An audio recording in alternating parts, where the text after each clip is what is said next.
Fala galerinha do GV, aqui é o professor Eduardo Barreto de Biologia e a aula de hoje é sobre classificação de seres vivos. Na aula de hoje a gente vai entender como que nós biólogos organizamos os graus de parentesco entre os seres vivos, como a gente agrupa esses determinados indivíduos. E o maior de todos foi Carl von Linné, vulgo Linneuzinho para nós. O Linneu, ele era fixista, ele acreditava que os seres vivos não evoluíam, eles eram cópias fiéis e imperfeitas do que o Criador assim determinou, e aí ele falou isso. Deus criou, Linneu organizou. Por exemplo, hoje em dia a gente chama essa ciência de agrupar de taxonomia.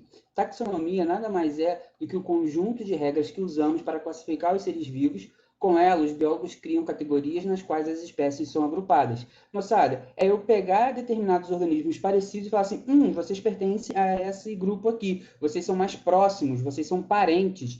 Por exemplo, aqui na imagem a gente tem esse sapinho azul e tem esse sapinho pretinho.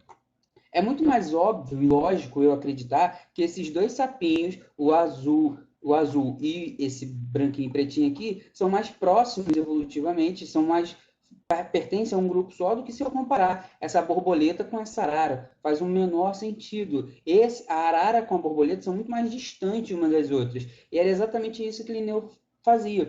Ele classificava conforme a aparência, conforme o biotipo dos indivíduos. Ah, você tem 3 antenas, vamos classificar, sei lá, artrópodes. Você tem 3 antenas, você tem 3 pares de pata? Legal. Então todo mundo tem 3 pares de patas, eu vou dizer que é inseto. E assim foi. Esse aqui é a fotinho dele, cidadãozinho maneiro, né? Bom.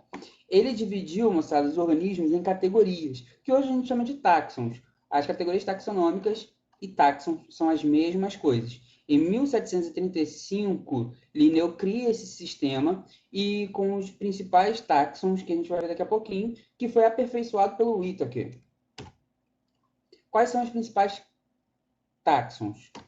É o reino, filo, classe, ordem, família, gênero, espécie.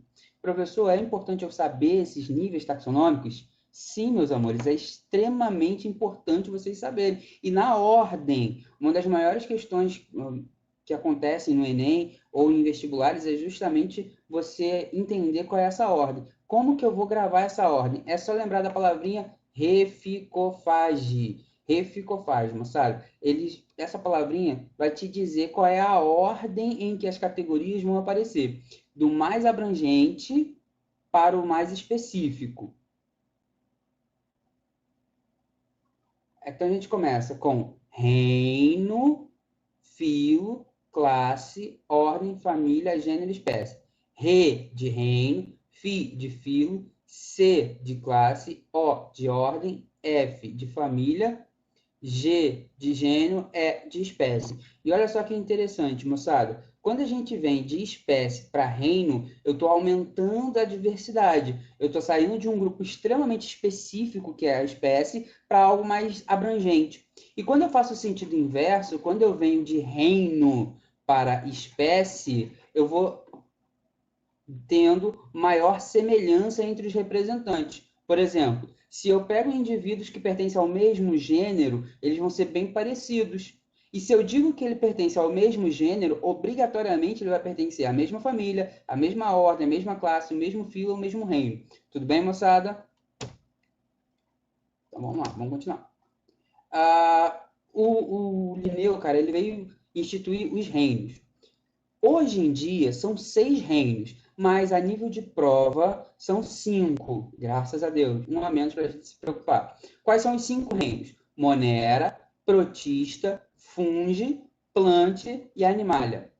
Como que eu vou diferenciar um dos outros? Isso daqui é importante, tá, moçada? É regrinha básica para você pertencer a esse reino. Para você ser Monera, você vai ter que ser procarioto, autoheterotrófico, tanto faz, e unicelular. Bom, se você é procarioto, unicelular, você só pode pertencer ao reino Monera. Se você é eucarioto, autotrófico ou heterotrófico, unicelular, você é um protista. Se você é eucarioto, heterotrófico, uni ou pluricelular, o que é uma das características bem exclusivona dos fungos, só eles têm só ele tem essa capacidade de ser uni ou pluricelular. A gente está falando de um fungo. Se a gente está falando de um ser eucarioto, autotrófico, pluricelular, a gente está falando das plantas. Já os animais são eucariontes, heterotróficos e pluricelulares. Tudo bem? Bom, aí chegou o Woese, um cientista americano, e ele instituiu o sexto reino. Por que ele instituiu o sexto reino, moçada? Porque ele veio para trazer os domínios. Domínio vai ser uma categoria acima do reino, tudo bem? Então vai funcionar assim: a gente tem 3 domínios: o domínio bactéria, o domínio árquea e o domínio eucária, certo? Dentro do domínio eucária, eu vou ter todos os indivíduos eucariotos, que são os reinos protista, planta, fungo e animalia. Professor, por que houve essa divisãozinha aqui? Bom, moçada, acontece que nós estudamos os seres mais primitivos do planeta, descobrimos uma divergênciazinha. Quando a gente estava estudando bactérias, nós encontramos as bactérias extremófilas, bactérias que vivem em condições extremamente complicadas, como alta temperatura, alta pressão, alta salinidade. E vimos o seguinte, que havia uma diferença grande entre a bactéria normal e essas bactérias. Essas bactérias mais extremas, chamadas de extremófilas, são muito mais aparentadas com o domínio eucária do que com o domínio bactéria. Por isso que houve essa ruptura, por isso que criou-se os 3 domínios. Vamos seguir. Show. Só que Linneu, cara, ele foi além. Ele não só criou os níveis taxonômicos, como também colocou regras para nomear. E isso ajudou bastante, moçada, porque a ciência, na época, esbarrava em um grande problema, que era na grande quantidade de línguas ao redor do mundo. Então, por exemplo, um animal que tinha um nome na França, tinha outro nome totalmente diferente na Inglaterra. E isso complicava a vida dos cientistas, porque cientistas estavam trabalhando nos mesmos animais, só que na hora de escrever os seus trabalhos, eles escreviam de nomes diferentes. Então, Linneu veio para resolver esse problema. De que forma?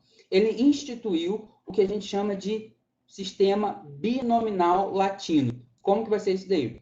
É binominal, todos os indivíduos vão ter que ter 2 nomes, não importa qual seja o reino, não importa qual seja o domínio, todos eles vão ter que apresentar 2 nomes para que não houvesse repetição. O primeiro nome vai ser referente ao gênero, o segundo nome referente à espécie. Ambos devem estar grifados se for escrito à mão, hein, moçada? E se você estiver escrevendo em máquina, você joga ele em itálico. Outro detalhe que é importante também: o primeiro nome referente ao gênero tem que ser escrito com letra maiúscula, só a primeira letra.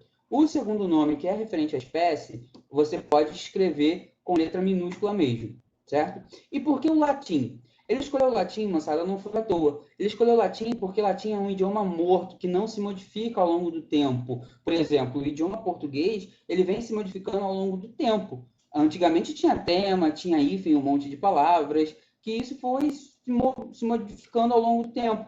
E hoje já é bem diferente como o português de antigamente. Bom, aqui eu tenho um exemplo para vocês. Aqui eu tenho uma barracuda, esse peixinho aqui muito bonitinho, com essa boquinha muito sensual. Como que é o nome dela? Como que eu vou escrever o nome dela? Primeiramente, eu vou escrever em itálico, porque eu estou usando uma máquina. Esfiraena barracuda. Esfiraena, perceba que está com a primeira letra em maiúsculo. Se está escrito em maiúsculo a primeira letra, é sinal que é referente ao gênero. Primeiro nome sempre refere-se ao gênero, sempre escrito com letrinha maiúscula. O segundo nome é o epíteto.